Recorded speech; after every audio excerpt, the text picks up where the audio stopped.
Cards, welcome to another edition of no, one countdown. That's all we get. One countdown's all we need. Welcome to another edition of Savage Universe. Tonight we are joined by Tony and David from 23rd Century Productions to talk all about the very awesome Battlelords for Savage Worlds. So welcome to the show, guys. Thanks for having us. Battlelords has got a great pitch. I even did a little banner for it. I'm gonna throw this up here. I love this. Play over-equipped, undertrained corporate mercenaries in a galaxy war. Tangle with the techno-organic hordes of the arachnids. Battle with Uncle Ernie. Gotta love Uncle Ernie. Bioengineered minions of doom, and of course, avoid getting converted by the Atlantean nanoswarms. There's a lot going on in Savage Battlelords. So for folks, it is available now. I'm going to pop up a link tree and a link to the store. So if you guys want to get this in PDF or in hardcover, it is available right now. So I'll pop that link up there. But while I do, why don't you guys talk about what is, for folks who haven't played Battlelords, don't know the concept, there's a lot going on. So why don't you give us the primer for what awesomeness they can have if they want to pick up Savage Battlelords? Sure. We call it bringing futuristic armored infantry combat to Savage Worlds. If you like customizing your suit of sci-fi armor and choosing from a huge plethora of weapon systems and going out and doing battle with cybernetically augmented monstrosities or other corporate mercenaries, we're probably the game for you. Nice. And you guys, go ahead. And we do have a plethora. We know what a plethora is. Any Three Amigos reference is okay for me. The Billion6, thank you for already hopping on board. Love seeing you guys just get these books out. It is, in this day and age, it is tough getting a book to market, and there are a lot of challenges. So I'm super happy that you guys are seeing this and not only one book, but there are multiple books. So I'll get our PDF up here showing what both books are. But David, why don't you riff off what Tony was talking about? Like, what is your favorite entry into the Battlelords mythos? Like, what if your first character people should play? What is it? What is your kind of favorite little place of the universe to explore? What's your favorite slice of Battlelords universe? Really, there's all this background. It's really hard to pick just one. One of the things that keep me honest here, Tony, did we include it in the Savage version? The growing up tables, I think, was optional. They're in the setting guide. Yes. Yeah. So that's one of the coolest things when we started this whole thing. I'm old school. I started with Travelers, and having a whole bunch of character background and development before you start was something that I really enjoyed, and it just doesn't show up in most systems. We have that. So you can get so you have an idea of your character, like, I want to do X. And then as you're going through your background with these growing up tables, all of a sudden you kind of have these other things. You're like, well, X is kind of pulling off in this direction. And it really helps from a role-playing perspective, really giving you some oddball creative ideas where you got to kind of take these things and don't at first glance seem to all come together. And it's like, well, how do I make them fit? And so it just adds some fun spice and challenge to the role-play aspects. Oh, good stuff. So I popped up the Linktree /Battlelords, or just go to battlelords.com. I love that you guys snagged that website. And then that'll forward you to 23rdcentury.net and their shop. So it's all available now. And so let's get into it. It was like the I love. You show some. You've been on the show before. We've seen some previews of the art, but we have covers now and some actual art samples, and it is super gorgeous. So let's get right into it. So this is, here we go, the cover of the core rules.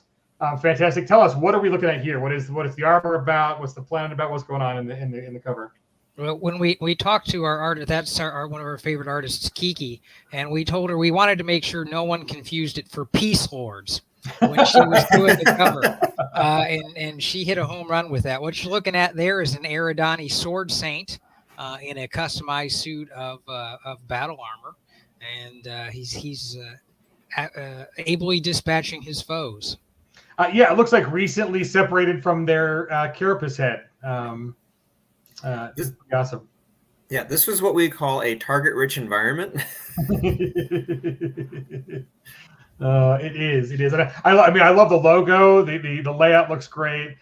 Really high production values, fellas. So duly impressed. So this is the core books, the core rules book, and then here's the best name for a companion ever, Carnage Companion. So what do folks find in the Carnage Companion, and then what are we looking at on the cover? The Carnage Companion is more of everything. We've got more guns, more armor, vehicles, pre-generated teams. So you typically people play either soldiers, mercenaries, spies, or pirates. We've got pre-gen teams for all of them in the Carnage Companion. And one of the things that my favorite comment about this cover is a lot of our fans are in the military, and everyone says she's not wearing her helmet. And I always point out, if you look behind her and you identify that vehicle that's getting blown up, it's a mobile HQ. So what you're looking at is a behind the line surprise attack. And yes, she didn't have time to get her helmet, but before responding to the attack. Well, She's not happy. Some considerations must be made for cover art, right? Yes. I mean, we like the representation, and you got to get the look on the face, which with the helmets are cool. We had one on the main book, but you got to show off some character art. So we forgive less than optimal battle strategy for real cool. And keep me honest, Tony, but that's one of our Battlelords characters, correct? Yes. Yeah, and so if you see a Battlelord around on the battlefield, try to keep up. Nice. I mean, there is a lot going on. I mean, it looks like there is a semi-autonomous backpack gun going off, a wrist cannon. She's got looks like grenades on her belt, and also a honkin', at least 50 caliber gun in her hand. So armor is totally customizable. You can do just about anything you think of. And yeah, she's rocking a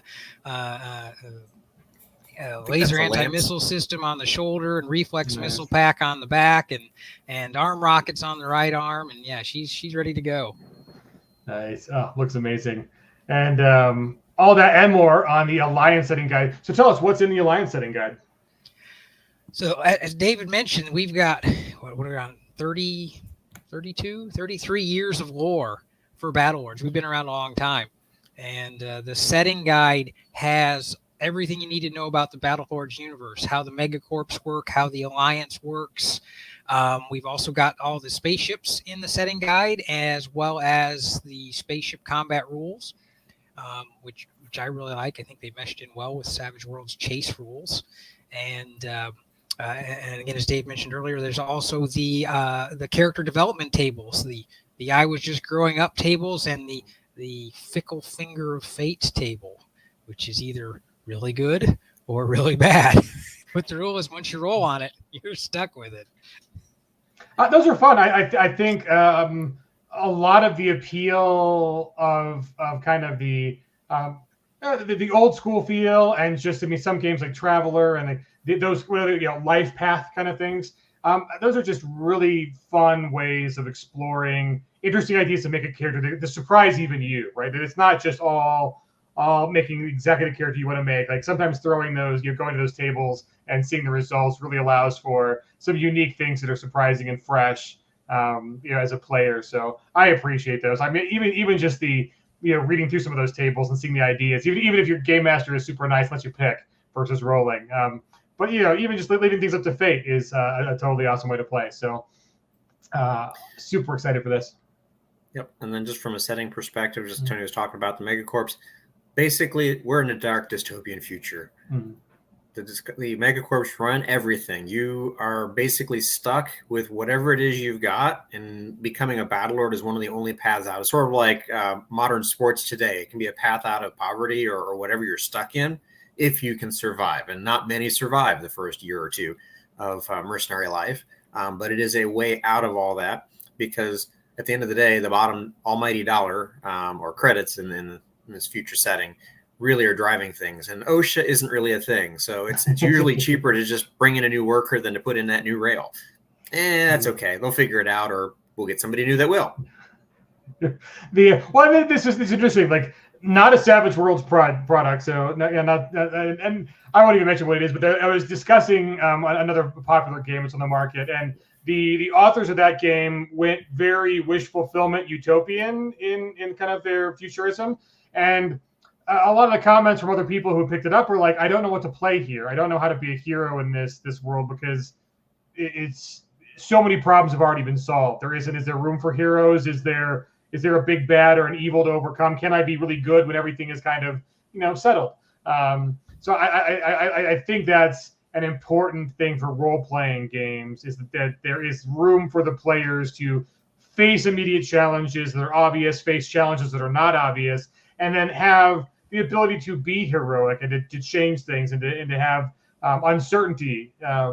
So I think that's kind of an important game design. So I don't think Battlelords has any of those problems. No, that's one of our themes is when you're over-equipped, undertrained corporate mercenary. The game is designed with the expectation that things are going to go hilariously off the rails at some point. So why be part of the problem when you could be the whole problem? Right. I think that's the Savage Worlds design philosophy of putting hindrances first. There's folks from other systems comment like, well, why? It seems like your character creation chapter is out of order. It's like, no, it's not out of order. It is very much on how to develop a story and a narrative around your character first, and then decide what mechanical advantages or descriptions you want. Much less important on building an optimal character that is always, it's like that is not important in Savage Worlds. The system is epic and swingy and cinematic enough that's not necessary. And it's also, why you put hindrances first, because those are ways of entry into playing that character and embodying them, which is a lot of fun. So tell me, this is an actual card deck, so it's not just books, folks. You can also get some accessories. We're going to show off some of the cards here in a second, but I love the logos and the work you guys did into this production value. It's very, very cool. But yeah, here's some of the actual cards. Love it. So tell us what is a standard deck or? Yep, standard poker deck. Each card value, each face value is a different species. So we have enough species in Battlelords that we had one for each face value. So sometimes when you're getting dealt, you're like, I got a Rosette. Or sometimes you're like, yes, I got a Scissorak.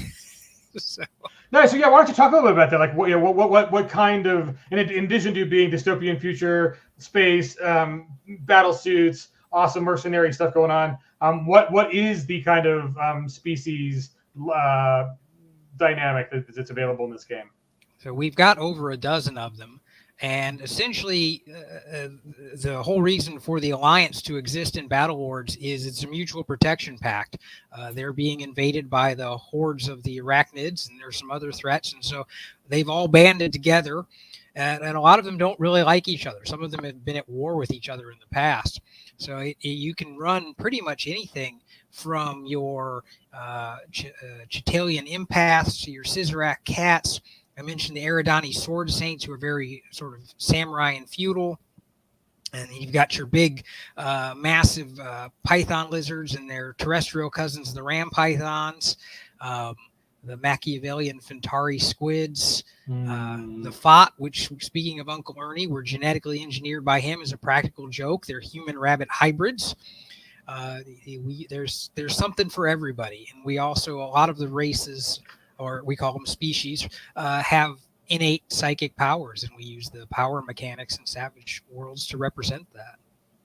That is awesome. I think on one of the emails you guys sent me, you actually have set up a which species would you be, and you answer like 10 questions and tells you what species you'll be. I ran through it once already, which was hilarious. But yeah, if we have time at the end of the show, I think we'll run through that again on air so people can see that. But I will find that link as you guys continue talking. But love the art preview. Super nice to see. Why don't you describe some of the art in this final piece before we get to Uncle Ernie's, which is some other really great art. But what are we looking at here on some of the images that we haven't seen? Dave, you want to take that one?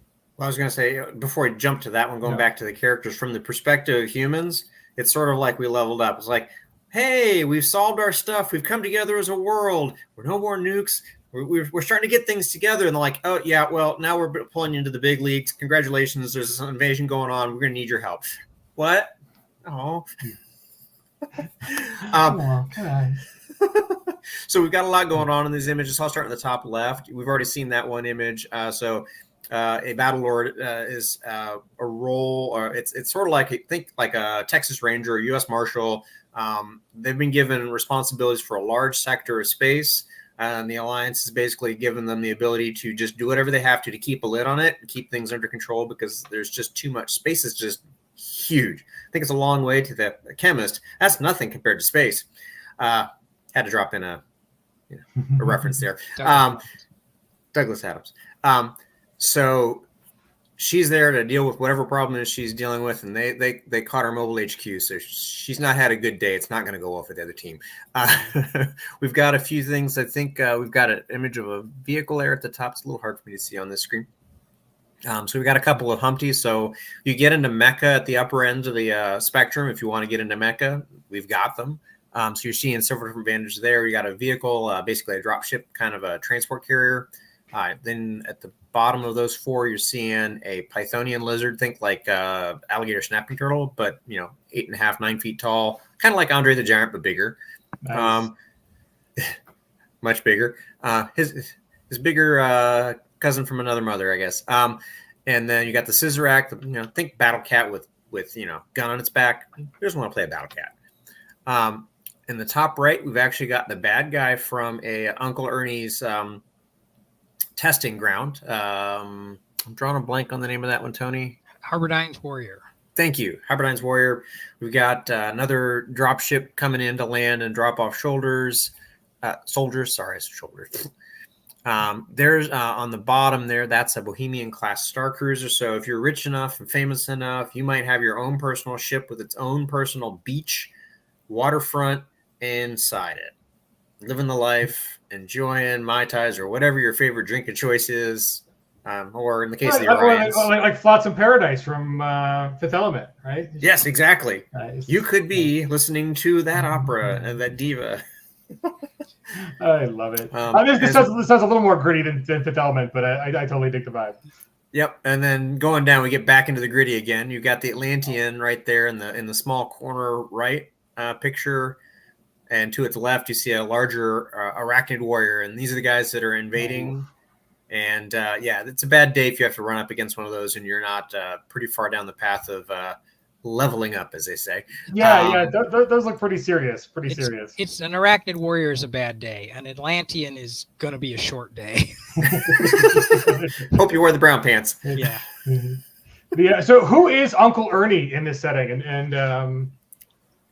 So Uncle Ernie is a nihilistic mad genius who is a scientist, used to work in the Alliance, and he was disciplined for doing something he wasn't supposed to.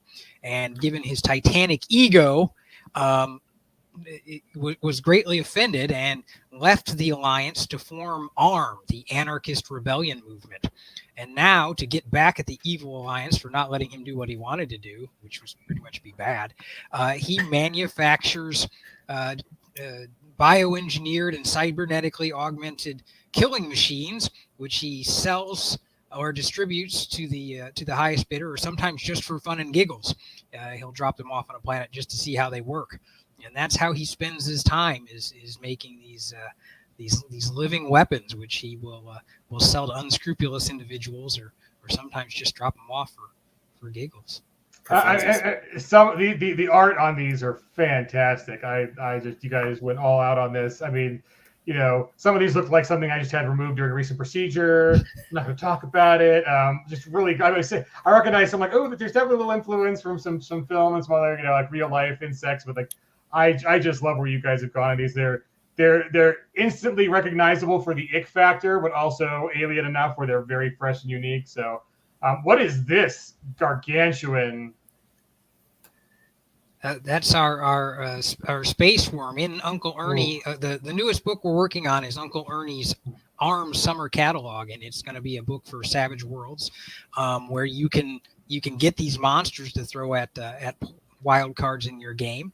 And that one is one he doesn't have yet, and he wants to capture one. So it's in the book. There's actually a wanted ad, and he will pay you good money if you can bring him one of these space worms. Oh, you're going to need a bigger ship to get that one home, even in tow. That sounds like an epic adventure. Let's go faster. I don't know if you have the cargo room. I mean, that thing looks just monstrous. I love it, though. Oh, geez. So I imagine this one's much friendlier than he, she, it looks, right? Just cuddly little cat, right? Do you scratch it underneath the chin and it'll just, or is this going to eviscerate? I think it's going to eviscerate you the second you. Well, it likes to snuggle, but by snuggle, it means rip your head off and digest it. But, Nice. Translation's tough. It's snuggling with an organism that's covered in a slimy, corrosive goo is probably contraindicated by the manual on your armor. Oh, but hey, it's all in how you raise them, right? There That's are right. no bad goo monsters. That's right. There's just bad owners. Okay. Yes. Check. Oh my God. This one looks cuddly. I mean, come on now. Who would not want to take one of these home, especially 6 different limbs? These are fantastic, folks. I think one of the things just in production in general, I think folks don't appreciate how hard it is to get really great art and how expensive it is, the timelines, the back and forth, the upfront cost versus everything. You're putting stuff in way before you're getting books funded, and so having seen a glimpse of that, I appreciate the work that you guys have done. These are very fantastically directed and executed. So good team you got there. Wow. Explain this one. This one looks like fun. So If you can see it from this side, you've got a problem. Okay. So that's our plasmapede, and like I said, one of the things Ernie does is he takes naturally occurring organisms and he'll augment them for combat effectiveness. And in this case, he's replaced the claws with plasma cannons. This thing is also about 14 meters long. Oh, geez. So it's not something that you'd want to tangle with outside of mechanized battle armor or in ultra armor, which we call Humpties, which is short for Humpty Dumpties. And it's they're basically mecha, as Dave mentioned earlier. Oh, that is so fantastic. The funny thing about this guy is everyone looks at those claws and go, I got to worry about those claws. Those are actually just used for eating, so they're not the thing that you have to worry about. No, the things that are right under its jaw that you can't see that come out at about Mach 5 that are going to hit you so hard your armor's going to crack open and then it's just going to eat you, that's what you've got to worry about. So this is the mantis shrimp on super steroids? Yep. Nice. I love it. This one is fantastically rendered. I think this one might have even made one of the covers on the books, but this one's got strong kaiju vibes. What's the general? Is this one gigantic, huge? What's the scale here? That is a kaiju-sized threat. We have because some of these have never been seen before. Some of them might have been heard about in the Alliance. We have an identification modifier for all of these critters. So when you're making your academics roll, you can figure out whether you've seen it before. And for this one, which is called the Sucks to Be You, SUCS number 2BU, it just says you'll know it when you see it. Don't worry, you'll know it. Yeah, you'll know it. That's Ernie's crowning achievement. Everyone knows the Sucks to Be You. This is the Tarrasque of Battlelords. There was a kid in high school who had the license plate "Great to Be Me," so this would be the polar opposite of that. Sucks to be you. Oh my God, love it. When you absolutely positively have to kill somebody and trash the planet they're on, and right, yeah, and nuking it from orbit is not a way to be sure. You might have to nuke the whole solar system. What is this slimy fiend? That looks unpleasant. Moist. Yeah, this looks colonoscopy centric. I'm thinking here. This is, that's a synth. That's one of Ernie's early attempts. He has a lot of failed attempts, and this was his attempt. There's a player species called a Mazian, which is their shapeshifters, and he wanted to make a killer Mazian because Mazians really don't have any sense of aggression. This was his first failed attempt, because it can't really change shape. But when he found out it did have a homicidal rage and it was gooey enough, it could still kind of asphyxiate people by engulfing them or just sticking its hands over their faces, he was like, I can market this.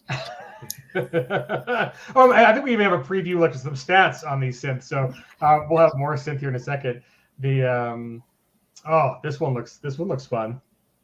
A tunneler. Yeah, they only the top tentacle would be above ground. The rest of it would be going under the ground. Oh, not surprise. I love it. So someone asked on like Reddit recently, they're like, should I be super upfront with my players about what the campaign's going to be, or can I have a surprise element? I'm like, surprise elements are always good, folks. if you give too much up front, folks are no, have some surprise. Like this would be a nasty one. Like, oh hey guys, it's only a several meter tall, otherwise harmless looking eye on a stalk, and then well no, it's going to have you for lunch. That looks fantastic. Oh, look at that cutie. I mean, who wouldn't want to tame that and bring one home? I love the iridescence that the artist captured in this. So what is this? That's everybody reacts the same way, which I'm super pleased with. The Wraith cats are actually designed so everyone who sees it goes, "Oh, I want to pet it," which is not what you really want to do. So I'm glad that we have the desired effect with the artwork, because yes, that they act all cute and cuddly like a ferret or a cat, and then when they get up right on you, things go bad quick. Yep. Like all real cats too. I mean, they're so cute. I will be disappointed though if at least in the next iteration there is not a catnip replacement like diffusal bomb that works to distract them.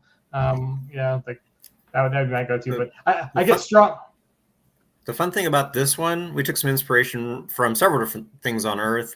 Those spines at the back are actually hollow-tipped hairs that when they embed, they inject a neurotoxin that it imparts excruciating pain, similar to the Gimpy of Australia. If you're not sure what that is, look it up, Gimpy. It's hilarious. And it'll release that venom for months to a year, So every time you do anything, you get a reminder of the last time you hugged one of these. I mean, the more I find out about Australia, it's like you first you think, oh, everything is cute in Australia. The people are cute. The marsupials are all cute. Then you find out, like, wait a minute, like koalas apparently they smell horrible, and they all have chlamydia, and they're angrier and meaner than you think. And it's like, really, even the koalas are venomous or toxic in Australia. It's like, yeah, no thanks. Only venomous mammal, Australia. Platypus. Yeah, platypus, right? With little spurs on their elbows. Yeah. I was a marine toxicologist a lifetime ago and spent time in Australia. My favorite thing about the koalas is whenever you see someone holding one, they're holding the baby. And I asked why one time. They said, oh, the adults are easily startled. And when they get startled, they climb. And they have inch-long claws. And they will just climb to the top of your head where they feel safe. Oh, fantastic! And then they urinate on you, and then you have chlamydia hair. Yay! Last but not there we go. Yes, definitely. It sucks to be you in his natural habitat, destroying a major metropolitan area. I love it. I do love your little subtle Battlelords logo on the top of the building there. That's a cute touch. Yep. There's Balshram on the front there. Isn't that Balshram on the front, or is that Bear Systems? I think it's Bear Systems. Yeah, all of the logos on buildings are actual Megacorp logos that appear in the setting guides. Oh, this is great. I love the little humans for scale down here, like little tiny humans for scale. Yeah, you can see the tracer fire on the kind of center right. And he's like, "I'm going to shoot you," and he's just ignoring them. It's just like, whatever. There is no soft underbelly on the soft underbelly of the kaiju. Sorry, folks. Oh my god, that is so fantastic. And but a little preview with some stats for those synths. So yeah, I love the layout. So is this from Ernie's guide? Yes. Nice. So look at Ernie's a nice guy. It gives you a buy one get one 50% off. I mean, how awesome is Ernie? So it sounds like there's a mission where you get to work for Ernie. So meeting Ernie is on the table for characters who play your system. Is that what I'm hearing? If you did, I wouldn't want to meet Ernie. Okay. He's not only is he an evil genius, but he's a nihilist. Yes, in theory, you could meet him. But he much like other sci-fi villains, he's not kind to his minions. Nice. The best kind of a meeting is one where you say good morning and you just walk on by him and he just walks by you without saying anything. That's the best encounter you could possibly have. It only goes downhill from there. Right. Come back. I've got this new critter. Hold on a second. You zap him. He still lived. We'll have to work on that. Thank you. I need 10 times voltage. Right. And never steal his food from the employee refrigerator because he makes stuff like this in his off time. So, oh my god, I love it. Actually, you run the risk if you open the thing of food and it'd be like, right, the food that eats you back. Yep.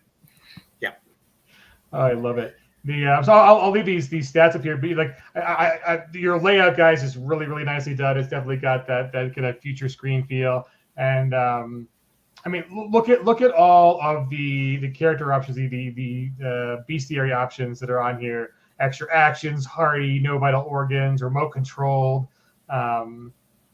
Squeeze. There you go. That's the hug of death is the squeeze. That's awesome. This looks 2 damage and grappling attacks. See, this one likes to snuggle. Right. Whoever said future apocalypses aren't friendly, you can bring home a synth and have a good little cuddle party. This is amazing, guys. Tell me, like, what has it been like at the? Here we go. Yes, John. Of course, John Doom thinks of the exact same quote. We are nihilists, Lebowski. We believe in nothing. That's exactly what I was thinking. I love it. John Doom is like my brain link. He should get a scent that really ties the room together. Right. Oh, yeah. There are a lot of pop culture references in Battlelords. In fact, the core rulebooks have dozens, if not hundreds, and not. I don't think anybody's found them all. But there are a lot, and a lot of the monsters in Uncle Ernie's Armed Summer catalog that's coming out are homages. Some of them are homages, we'll say, to some 80s monster movies. So yeah, there's more pop culture references in there if you dig for them. Oh, there's metal references in there, lyrics references, Ren and Stimpy references, for those who like Ren and Stimpy.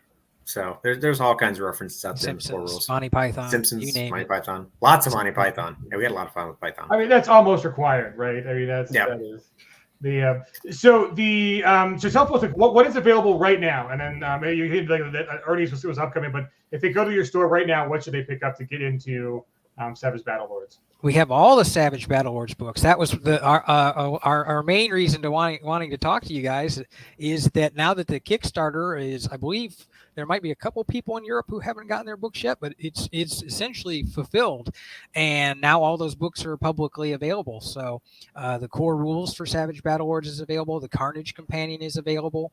The setting guide is available. The Battlelords playing card deck is available. And it's all out there right now. And like I said, we're ramping up to kickstart the Uncle Ernie book with all the monsters in it. Yep. One of the cool things we had for Gen Con was Benny's. There were 20 dog tags with different images from Battlelords. So how did those games go at Gen Con? They went great. Fun. Lots of fun. That is awesome. Well, and I mean, I've heard like the Peg has a kind of a test partnership with GMS Logistics in the UK to kind of get some books over there in the UK for cheap. And they're like, we've heard people want Battlelords over here. So can you put us in touch with the Battlelords guys? I'm like, sure thing. So we were talking to them earlier this week. There are plans to get Battlelords books over into brick and mortar stores in the UK and EU. That is awesome. So any questions for folks in the audience? Put your questions in, because I think we're going to... flamethrower. Here we go. Flamethrower. Is there a flamethrower? I mean, almost... There are flamethrowers in the game. We don't yet have the Battlelords branded flamethrower available for purchase, but it is in R&D. I mean, you almost need an insurance policy underwritten by someone like, what is it, Musk, who put out one of the ones, like your home like flamethrower. Like, I can only imagine like the customer service line for like mishaps with your own flamethrower. But I haven't seen one in person, but I've seen pictures of friends who've been out, and they seem like a lot of fun. So if you don't want to burn down your house, if you want to, burn down some aliens, like, yes, Battlelords has flamethrowers. You live in the Midwest. It's a great way to get the snow and ice off your driveway. Right? Or bugs in the summer, right? Everyone's like, oh, yeah, get a bug zapper. It's like, well, no, you can get a flamethrower and accomplish the same thing.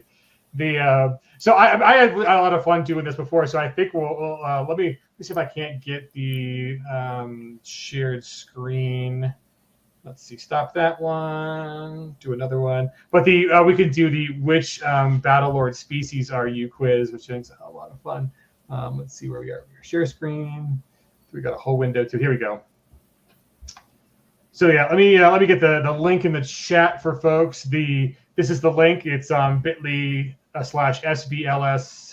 species quiz, or SBL species quiz. So yeah, let's just see what we pick. So let's start the quiz. Battlelords of 23rd Century is a military science fiction tabletop role-playing game with a version for Savage Worlds kickstarting soon. It's been kickstarted, so and it's been delivered. So it is now shipping right now. In the invasion of the Ankh-Nut-Rin techno-organic hordes and the nanoswarms of the Atlanteans, each species has advantages and disadvantages. Which one best suits you? So let's give this one a start. When a crisis emerges, what do you do? Blend in the surroundings, disappear, find something that needs to be crushed, shoot it, check your supplies, are you prepared, get a drink, find a party, and watch the world burn, or imitate the person or thing causing the crisis. Maybe they'll ignore you. I think we need to crushing sounds good to me. So something needs crushed. Leaning towards the python lizards. Okay. Right off the bat. What do you value most? Our own hide, honor above all else, good booze, awesome parties, and the latest fad, the health of those around me, your teammates. My antique pickup truck I am working on with I have a soft spot for my Jeep. So now we're going for the FOT. Now we're going towards the FOT. Yep. Well-rounded so far. Let me get to the things. Let's see. Where do you feel the most at home? Inside the tight confines of an engine room surrounded by humming machinery. In the water, on the land, both your domain. Anywhere you can hang out. I hear the swamps are beautiful this time of year. Running through the tall grass of the savannah. In the city where there's plenty to do. I'm kind of a mountain guy. So I think the tall grass of the savannah is the closest one for that. So I'll pick the outdoorsy type. What is your weapon of choice? I don't need weapons. I can make explosion. There we go. I'm just going to pick that one. I don't even need to read the rest. I don't like weapons. They hurt living creatures. Oh, no, definitely never that. Something big I can hit stuff with. Oh, close second. All of them. Close third. My enemy is my weapon. I will bend them to my will, and they will do as I command. Or I will break the bones of my opponent with... Well, number one or mind bullets, Kyle. Mind bullets. What's the most valuable tool you possess? My honor and my sword. The male intern that fills out all the boring paper. Okay, JM is here we go. JM, you are my male intern who fills out the paper for me. JM, we already had a stream this week, so we didn't want to double tap in JM for this week. So that's why I am hosting Savage Universe this week. But JM is my most valuable asset, so definitely my male intern. The Scissorak cats are a matriarchal society. Men are only good for being at home in chains and doing paperwork and dishes. I mean, I'm kind of going to throw all the rest of the answers that way because I kind of love that. But what is your catchphrase? Whatever the problem, I'll fix it. If it moves, kill it. If it doesn't move, pick it up and kill it. Oh, I like that. My opponent skillfully blocked my sword with his heart. Ooh, that one's great. I am surrounded by idiots. Okay, good. There we go. Done. No comment on anything else in the world. What trait do you value most in combat? Strength, skill, cunning, stealth, speed, or agility? Oh, cunning. Easily cunning. That is the... Let's see. When someone offends me, I put icy hot water in their underwear. I mean, nice, but not far enough. Challenge them to a duel to the death. Start a feud with their whole family. Let it go and continue to do my job. I do not get offended by the acts of lesser creatures. Assassinate them and frame their spouse or loved one for the crime. I mean, if I pick this one, I think in future lawsuits, I might be able to argue premeditation. So I'm conspicuously not picking the last one. I will rise above and not be provoked by lesser creatures. There we go. I mean, not really, but Your Honor. What is your favorite thing to do on a day off? Go out in the jungle and glide from tree to tree. Relax and having some nice. Here we go. Relax and have a nice grooming session and massage on some soft pillows. That sounds fantastic. Work on theoretical physics. Not bad. See if I can just get a little more energy out of this engine. Train and learn a new skill, or meditate on the nature of the universe in my place. This is a little too solipsistic, so I am going to have a massage on some pillows. I think that's fantastic. When your team enters combat, you like to run right in and start killing, preferably with weapons that demoralize enemy. I mean, that's not bad. Shock and awe. Hide in the corner and pick the bad guys off from a distance. Never been much of a sniper. Use a heavy weapon and do massive amounts of damage, preferably in the front of the group. I do like to be the tank. Find the strongest opponent and have an honorable fight. Leap over the enemies and fight from behind the lines, or make the heads of my opposition explode, starting with the most. This you have to give the mage. So giving the mage, that's number one. Your home is decorated with a mountain of soft pillows and the males of my species who are there to pamper me. I mean, I do like the males of my species pampering me, so I'm not even going to read the other ones. We're picking that.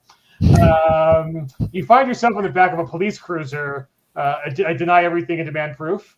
The most likely reason is you are creeped out at the officer by answering his questions before he asked them. You are being brought in as a consultant to explain an advanced technology to these morons. Okay, there we go. That's it. They didn't just understand that men belong in collars. Well, I think with our last answer, men in collars, and they're happy there. That's definitely leaning into the Scissorat cat. I think definitely. I think that's where we're headed now. On a long space voyage, you alternate between relaxing on your soft pillows and working out. Oh, working out is tough. Share your superior wisdom and help others on their projects. Spend as much time alone as possible. Find ways to discuss how peaceful solutions are always the best. Improve the engine's efficiency or hang out and day drink. Forever alone. That's fine. There we go. When faced with a difficult problem or person, you smash it. Pray for wisdom and work harder. Be flexible. Consult the team. Cheat or use whatever means to succeed, or use whatever means necessary to do what needs to be done. If I was facing that, whatever means necessary. There's just no other way around it. Which branch of the military would you choose? Final question. So, Marines, Army Corps of Engineers. I did get an engineering degree, but I would totally be a spook. I would go for Army Intelligence. So, let's see what we get. There you go. Fantastic. You are a matriarchal society, and regardless of what other members of the alliance think, the males of the species are best used as their servants. No other species can catch your speed and senses. Scissorat are the ultimate hunters. That is fantastic. I like the comment. Whoever wrote this has issues. Every Battlelords character has issues. That's why it's so much fun to play. They're all not right. Yeah. So, question from Benkel. If you picked up the PDFs of the Kickstarter, is the only way to download them through the email that was sent out, or is there a cart system? All the anyone who got the PDFs through the Kickstarter will get an email from BackerKit, and BackerKit has a digital download section where you can get any of the digital assets that you got in the Kickstarter. We've had requests to move that over to DriveThruRPG, and we're looking into it, but right now it's just on BackerKit. Awesome. Good. Awesome. The flamethrower only to be mounted. Yep. Mounted flamethrowers are awesome. You can, yes. And the answer is yes. Yes, you can. So time and money, you can make anything happen. Padre, Devin, when you get it to the table, take photos and share it online and share with the Battlelords folks, because actual gameplay is a wonderful bit of viral marketing for folks. Being in publishing, Pinnacle's a small company, and even though Battlelords has a storied and long history, everybody could use help on promotion. So if you do get to the table, share it on social media, let folks know you're having fun.